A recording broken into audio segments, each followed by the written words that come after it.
the face of representative democracy in the West Africa sub-region.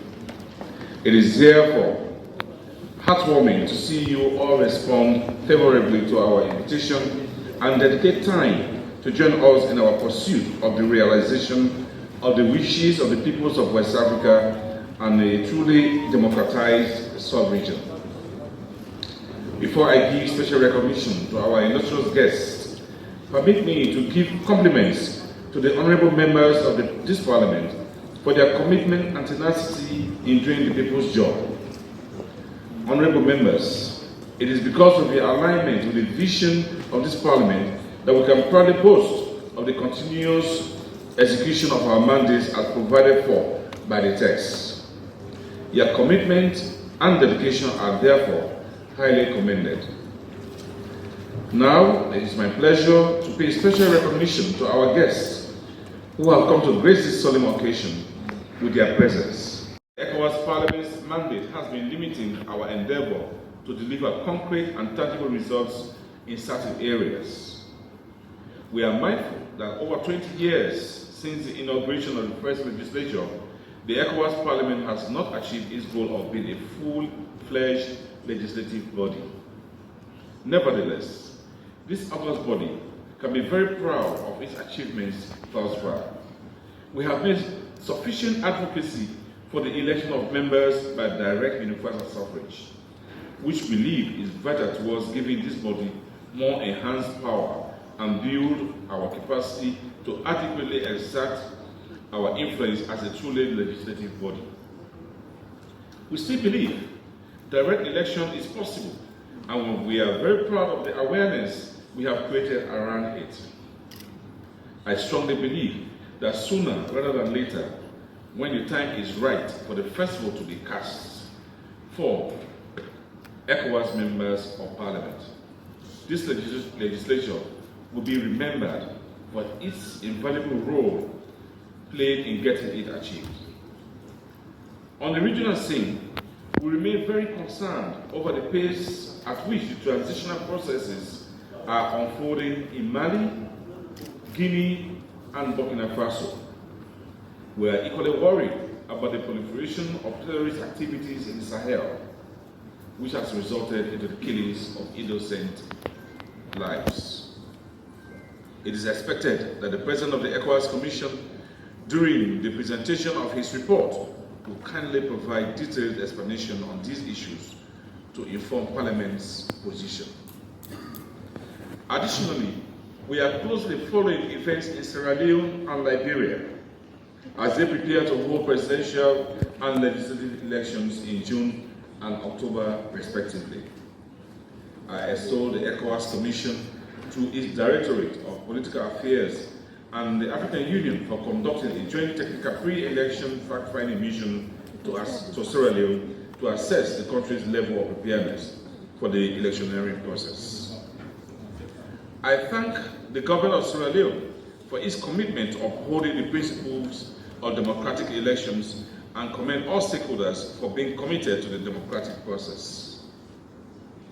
In Liberia, we commend ECOWAS and the United Nations, under whose auspices the Farmington Declaration was signed, committing all political parties to a violent, free elections.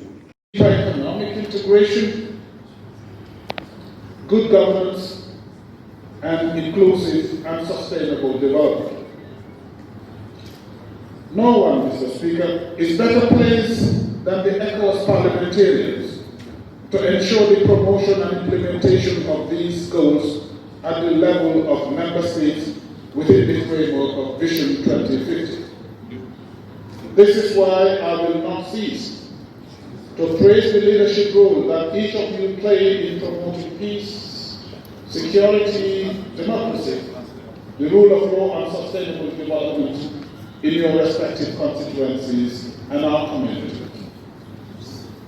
Honourable Speaker, I cannot conclude my remarks without once again praising the quality of the relationship that exists between our two institutions, the Parliament and the Commission. I hereby reiterate my full availability, that of Her Excellency the Vice President of the Commission, the commissioners in order to ensure coordination, synergy, and institutional cooperation. United and in solidarity, we will realize a prosperous and equitable community for all our community citizens. I thank the new members of this Parliament who, through their nomination to serve in this community institution, have the first opportunity of their community citizenship play a role at the regional level in the realization of the ideals behind the establishment of Ecowas by the founding fathers some 48 years ago. I hope they will utilize the opportunity afforded by their tenure to contribute towards the strengthening of the Ecowas edifice for the realization of the objectives of the community through the exercise of the mandates of the Parliament, particularly considering the enhanced mandates of this important community institution. The Ecowas Court of Justice is the principal legal organ of the community and one of the key institutions of Ecowas.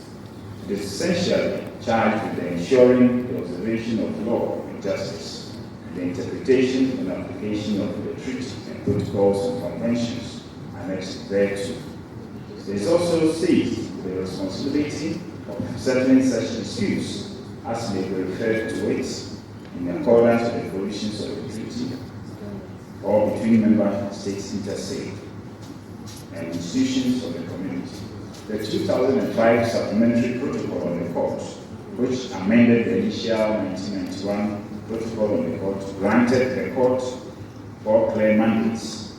Mandates as a community court with contentious and advisory jurisdictions, mandates as Ecowas Public Servant Court, mandate as an arbitral tribunal, and mandate as a human rights court. Through the exercise of its role as a human rights court, the court has contributed immensely to strengthening some of the underpinnings of democracy, such as respect for human rights and the protection of the